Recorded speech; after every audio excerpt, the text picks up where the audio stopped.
मीरा जी के पति भी पधार गए और देवर ऐसा भारी विरोध, निकल पड़ी। कोई जिंदगी में कहीं भी अगर आपने सुना हो कि मीरा जी को किसी ने काम भाव से टच किया है तो हमें बता देना।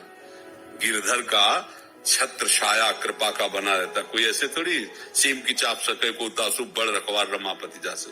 ऐसा नहीं कि ये नहीं कि मतलब स्त्री शरीर तो कोई भी शोषण कर सकता है, सबका शासन करने वाला काल का भी महाकाल प्रभु है, ऐसा नहीं। एक से एक महान शादियां हुई। आप रसिकानंद माल पढ़े हो? गंगा यमुना बाई कर्मठी बाई कर्मती, एक से एक महान। जो गंगा यमुना बाई थी इतनी सुंदर थी और नवयुवती ब्रह्मचारिणी। अच्छा, गरीबी से यहाँ वृंदावन में वास उस समय, तो वस्त्र भी ऐसे मलिन वस्त्र, वो स्नान करके यमुना जल लेकर ठाकुर सेवा के लिए अपनी कुटिया के लिए जा रही थी। वो हसन बेग सो क्या अजीज बेग क्या नाम था उसका, अकबर सम्राट का भांजा था, तो वो आया हुआ था दौड़े पे अपने राजसी लिए। उसने देखा इतनी सुंदर नारी और ऐसे रह रही। सैनिकों से मतलब जो उनके सलाहकार थे उनसे कहा कि ऐसी इतनी सुंदर, चूंकि भागवतिक सुंदरता होती है ना, और ब्रह्मचारिणी और भजन परायण तो तेज था, बोले इतनी सुंदर और ऐसे रह रही अव्यवस्था में, इनको लाओ ना हमारी सेवा में। बोले सरकार ये आपकी सेवा में आने वाली नहीं है, ये भजन करने वाली विरक्त जन है, अर्थात ये किसी प्रलोभन से नहीं है। और उसका मन बिगड़ गया उनको देख करके। अब महल में गया तो उसने 2 वैश्याएं बुलाई और कहा जितना धन चाहोगे देंगे, उनको यहाँ ले आओ।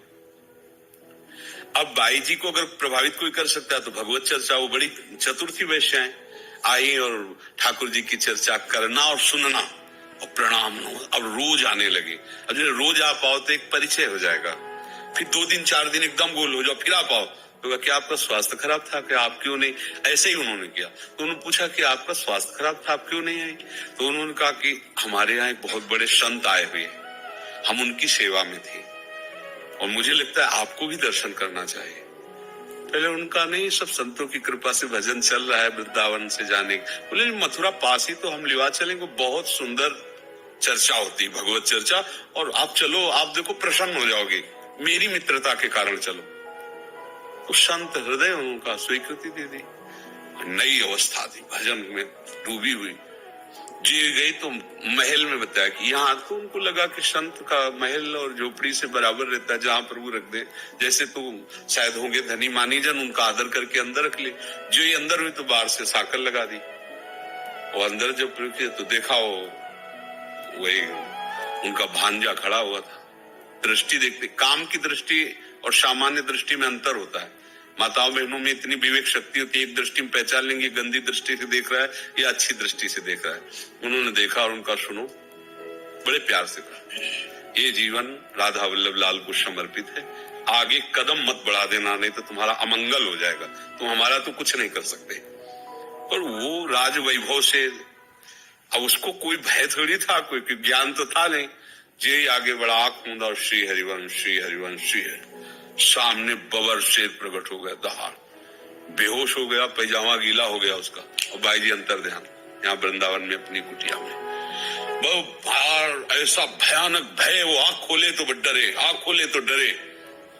सब लोग उनका ये बाई जी का चमत्कार है, उनके पास उनको लाए, उनका क्षमा कर दीजिए। उनका नहीं, हमें कोई रोष नहीं है, ये तुम्हारी वृत्ति थी, गंदी व्यक्ति तुम्हारी वृत्ति थी, पर हमें जरूर कहेंगे कि जो भजन करने वाले जन है, आप शासक हो, आप इनको ऐसी दृष्टि से मत देखो, जाओ भगवान तुम्हारा मंगल। तो उनका कुछ भेंट ले, उनका नहीं, हमें भेंट की जरूरत नहीं, तुम ऐसा न समझो कि हम गरीब हैं, परम धन राधा नाम हमारे पास, हमको ये तुम्हारे सोना चांदी इन सबसे कोई, तो भगवान रक्षक है। ऐसा नहीं, आज तक ऐसा बाहरी दिखावे में हो जाएगा। अगर आप में पूर्ण भगवत निष्ठा है, और पूर्ण भगवत तो ऐसा कोई सीम की चाप सके को तासु बड़ रखवार रम। 1-2 शास्त्रों हुई है, शास्त्रों। पति विरोध में हो गया मान सिंह के भाई माधव सिंह, श्री रत्नावती जी की, जब वो भगवत भक्ति में उतरी तो वही विरोध कर दिए, मोड़ मुड़ा के संतों के बीच में बैठ गई, रानी थी। अब तो बड़ी इज्जत की बात, तो जंगली शेर पिंजड़े में बंद करवा करके, और ठीक रानी जहाँ ठाकुर जी की सेवा कर रही थी वहीं दरवाजे पे छोड़ा गया।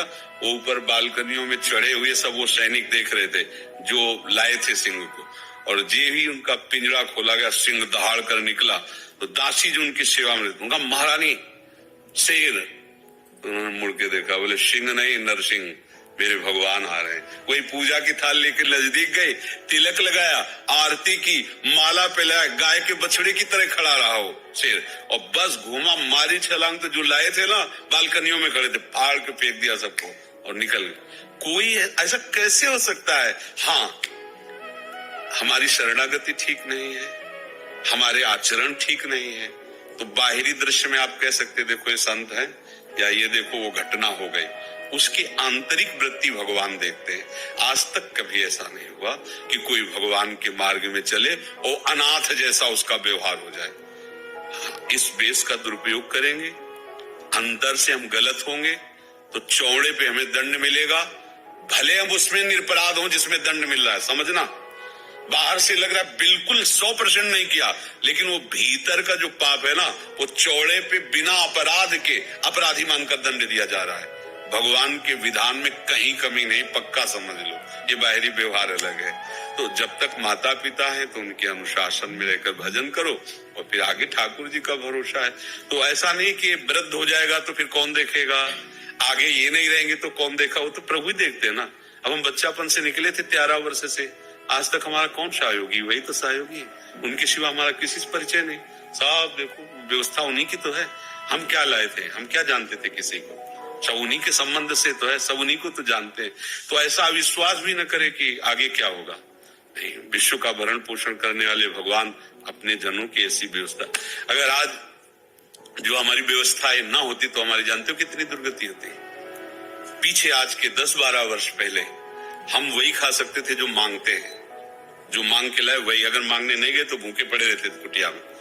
दवाई के लिए अगर है तो 4 घरों में जाकर वो ऐसे थे जिनसे हम पैसा लेते थे, फिर वो 1800 के महीने में दवा आती थी। आज लाखों रुपया महीने खर्चा है, दोनों किडनी फेल है, डायलिसिस होता है, दवाइयां, ये वो, क्या दशा होती, कौन मांगने से देता। लाडली जी ने कृपा कर दी, देखो सैकड़ों लोग सेवा में, सब व्यवस्थाएं उन्हीं। अगर हम अपने बल से सोचते तो मांगने जाना होता था हमें दवा के लिए पैसा, और जब प्राण समर्पित कर दिए कि अब तो मरना ही है, हम गरीब बाबा जी के पास क्या, न एक व्यक्ति है हमारे पास, न 1 रुपया, न 1 इंच जगह थी। जहां हम आश्रम में रुकते हो उनको पता चलता है इसकी किडनी खराब, तो निकाल दिए जाते कि भाई आश्रम में रुके हैं, बीमारी के पैसा लगाना होगा, तो कि तुम्हारे यहाँ संत रह रहा, किडनी फेल है, तो तुम उसकी व्यवस्था करो, धीरे से निकाल दिया जाता। सब हमें पता हो जाता कि हाँ हमारे साथ इसलिए ऐसा व्यवहार हो रहा है कि हमारे पास कोई है नहीं और कुछ नहीं है, ऐसा समझो। अभी आप जो देख रहे हो ये सब लाडली जी का है। इसी वृंदावन में सर्दी में गेहूं के बोरे सिल करके उनको हमने ओढ़ा है, मांग के रोटी पाया, जो मिली जैसी मिली है। अगर 5 रुपए की भी जरूरत है तो हमें किसी की तरफ देखना होगा, नहीं ऐसी हमारे पास व्यवस्था। आज हमारी क्या दशा होती, सोचो क्या दशा होती। दोनों किडनी खराब है, कोई पूछता नहीं, सड़ जाते।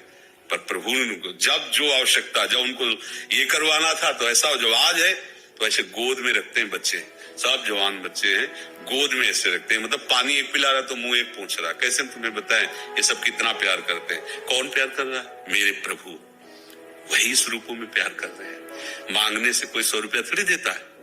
कैसी व्यवस्था होती, श्री जी ऐसे करते कि हमें, ये हमारे यहाँ किसी को टेंशन नहीं कैसे चलता है। जब जो जरूरत है बिल्कुल वैसे उपस्थित है, जैसे जादू से नहीं चलता, ऐसे जादू से चल रहा है। 250-300 लोगों का बाल भोग, 250-300 लोगों का राजभोग, 250-300 लोगों का शाम के शयन भोग, सबको दूध, सबकी बिजली व्यवस्था, सब के सब, किसी से कोई मांगना नहीं, कोई दान पेटी नहीं, कोई पर्चा नहीं, कोई जाएगा नहीं बाहर मांगने के लिए। जो आ गया आकाश से गिर गया उसी से हमारा भरण। इसलिए और बहुत अच्छे से प्रभु चला रहे। ये नहीं कह सकते कि हमें कोई भी टेंशन नहीं, जिस समय पानी पानी, जिस समय दूध दूध, जिस समय भोजन भोजन, हम ही को नहीं, जितने शरणागत है सबको। इसलिए ऐसा तो सोचे ही ना कि आज के बाद कल क्या होगा। जिसने आज व्यवस्था की माता पिता के रूप में, वही जगत का माता पिता कल हमारी रक्षा करेगा।